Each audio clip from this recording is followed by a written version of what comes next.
Naomba tubadilike, twendeni kimataifa zaidi. Tunataka kubadilika, biashara inataka time. Biashara kama hujaenda na wakati, biashara huwezi kufanikiwa. Nazungumza sana na wale marketers wa kampuni mbalimbali na wa mataasisi na mawizara ambao mko responsible kwenye branding.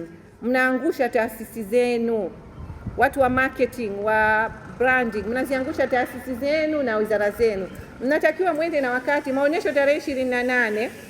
Hapo mtu kashapewa posho ya kuanzia tarehe 28 mpaka tarehe 13, lakini yeye bado hapo taasisi au wizara bado haijaanza kudisplay. Hapo unakula siku 3 labda hapo za maandalizi. Kwa hiyo naomba tujitathmini kwenye wakati na kwenye uzalishaji wa Tanzania. Tunatakiwa sasa tuende, tunasonga mbele. Serikali yetu ishatuwekea miundombinu mizuri. Ili kufanikiwa jamani, tuende na wakati. Kwenye biashara sasa wa private sector mnajua umuhimu wa wakati.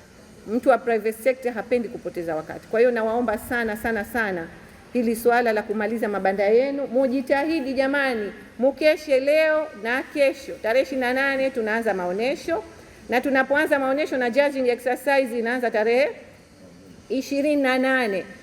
Kifungu cha 3 cha sheria mazingira mwaka 2004 inasema kuwa kelele ni kila uchafu